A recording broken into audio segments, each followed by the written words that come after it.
Hello and welcome to another coffee bean review video for www.getbeaned.com. I'm the Mean Bean Machine, and today we have a slightly different review for you, as we'll be looking at Bali Civet coffee, also known as Kopi Luwak.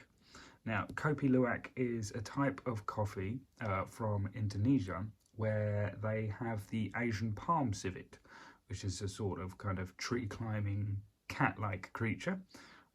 It's a civet, obviously, known as the luwak out there, and as is pictured on the box, just in the top corner. Now, these interesting and rather charming little animals actually eat the ripest coffee beans. They're very not the coffee cherries. Now, for those of you that don't know, coffee beans aren't actually a bean; they're a seed from coffee cherries. Now, these creatures will, eat the coffee cherries, and then kind of partially digest the seeds or the beans, that are then kind of excreted, as you will, and are then kind of selected and cooked up in this type of coffee because they're partially digested. The way their stomach acid works, it's a sort of treatment for the beans.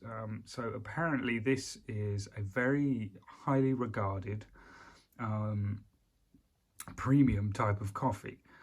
Personally, I think it's a way of probably selling very expensive cat poop to idiot coffee drinkers and making a lot of money out of it. But we will see, as I am prepared to be one of those idiot coffee drinkers and test this cat poop out. Now, I'm actually really kind of interested in this coffee.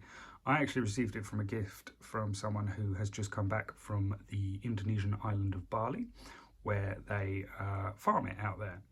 Now, this has also raised kind of an ethical question as to whether I should drink it, because as I've mentioned in a couple of my videos, I'm actually vegan. So this raises the qualm of, can I drink something that an animal has produced? Now, my reasoning here is that the animal naturally defecates and naturally eats these coffee beans. However, I have read things from places where these civets or these luwaks are force-fed the coffee beans to effectively up production. So I've had to kind of call the person who got me this as a gift, and kind of ask them about this plantation that they visited. And from what I was told, this plantation effectively lets the civets, come and go as they please. They're largely kept as glorified pets, and then they just pick up what they can excrete. So I'm sort of all right with that. They're being well kept. The reason I'm kind of a vegan is ethical, and is behind my beliefs about kind of mass farming. So if they're largely avoiding those sort of processes, I can sort of get behind it. Personally, I can't see myself buying another bag of coffee like this because, by being vegan, I eliminate myself from that kind of supply chain. So I remove my money from the equation. Therefore, I don't have to worry about the question of are they ethically kept, because I just don't buy anything produced by animals. However, this was a gift. So after that sort of research, I feel I probably can try this coffee, but I won't be going back again to have it, unless it's really amazing. In which case, well, you never know. But, ethically speaking, I feel I can probably have this one, and then I'll leave it at that. It's an interesting quandary, but there you go. So we'll probably put this through the espresso machine, see how it comes out, and we'll give it a go as to how it works out as a coffee. So I'm a bit trepidatious, as it is, this kind of the excretions of this animal. but it is highly kind of prized. It's really expensive to get over here. I cannot tell you the price of this particular pack, which as you can see is only 50 grams. But just doing some basic online research, a packs of 50 grams in the UK are between 15 and 20 pounds.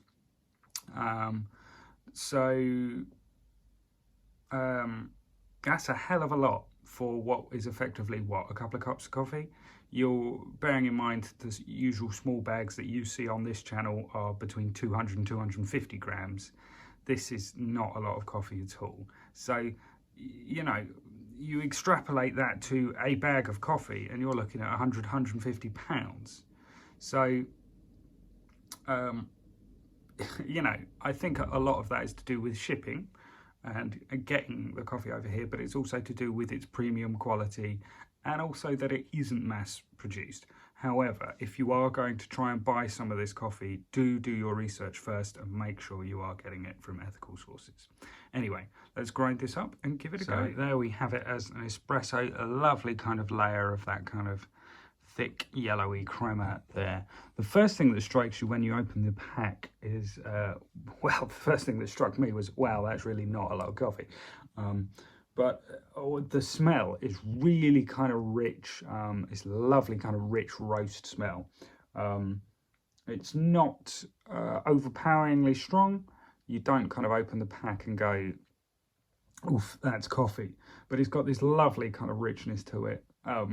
That smells fantastic. So we'll give it a go as an espresso and we'll really see what comes to the fore. I really don't know enough about this coffee to expect what it says. The pack itself has nothing about tasting notes. It's got a little about the processing, mostly kind of reassuring you about the hygiene. It says, you know, it's thoroughly cleaned and hulled and treated with ultraviolet to kill any possible bacteria. I presume it means ultraviolet light. And it also explains a bit about the Luwak eats only the ripest cherries. And it has some assurances about the plantation where these come from. So like I said earlier, do try and get those assurances because more and more palm civets are being kind of captured and traded from being in the wild for this purpose. So, you know, if you are going to buy this, please do your research. Now, let's give this coffee a go. Smelling it as the coffee, it's got kind of a dampness to it. It's not a watery smell, but there's nothing of its own smell that kind of makes me go, oh, what a great smell. So we'll give it a taste and see how it goes.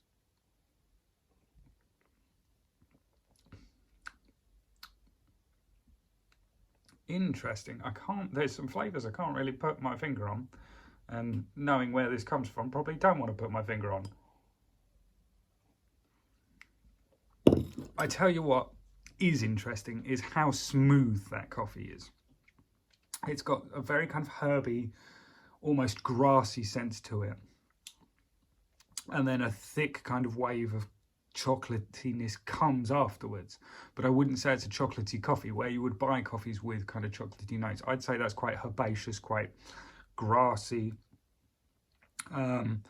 Almost, it's not even floral really. It's very kind of got this herby,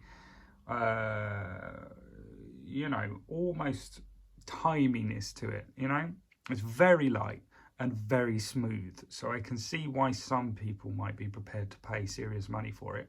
Personally, I would not pay that levels of money for it because I like thick, creamy, chocolatey, which that does not offer. However, this kind of level of, you know, real smoothness, there's no roughness to it at all, I think is probably where that appeal comes from. However, I'm still rather of the opinion it's more of a, you know, thing for social standing. But we'll give it a go with some oat milk, see how it works as a latte. There's our latte. Not the best pour I've ever done, I must admit, but it looks it's quite a mild kind of colour. It's not that kind of thick honey colour we've had with other ones. as you can see, kind of, it's almost blending in with the top layer of the milk. There is obviously the clear separation, but we'll give it a go. And we'll see how it tastes as a sort of oat milky drink.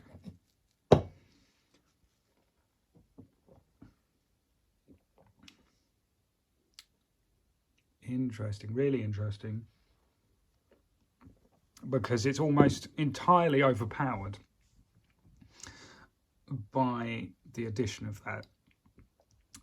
It's just, you know, a nice warm milky drink, and then right at the end you get this short kind of shot of a sort of aftertaste, a kind of that I would say is a more floral aftertaste that sort of kind of complements the creaminess a little bit. So it does come out really with the milk right at the end, but it doesn't, you know, isn't prevalent, and it's not really worth having it as a milky drink. Now, if you're spending that much money on this sort of coffee, then you do want to be drinking it black to get any of that sort of flavour, I would suggest. However, I am not used to spending that much money on coffee, and if you are that sort of person and mix in kind of high society circles, then maybe you know better. However, I, as a common coffee drinker, am not going to spend that sort of money on something that I can't kind of ethically trace back too well,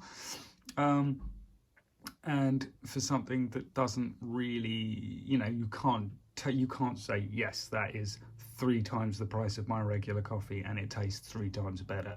I go, oh yeah, it's marginally different, but it's not anything to write home about. I'm really pleased. I got to try it. It's really it does have an interesting flavour. Like I say, when it's black, it's almost got, for drinkers out there, it's almost, there's a hint of, what's that German, Jägermeister about it. It's got that kind of herby, obviously not the alcoholic taste, but there's that herbiness that kind of plays across the tongue. You know, it's almost kind of spicy. To a degree, not hot spicy, but you know, herbs and spices are there, but that's not necessarily what I want from my coffee. So it's definitely an interesting coffee, and it's interesting to learn about this side of the coffee culture, in terms of how these animals are used in this production. However, personally, I think if you are an animal lover, you probably, you want to do your research if you do really want to try this, into where you're getting the beans from, and 2, you probably want to avoid it altogether. So yeah, nice coffee, but it was lovely to try it. I don't think I'll be going back for it again. Thank you for watching, take care, and I look forward to talking to you soon about more coffee. Bye bye.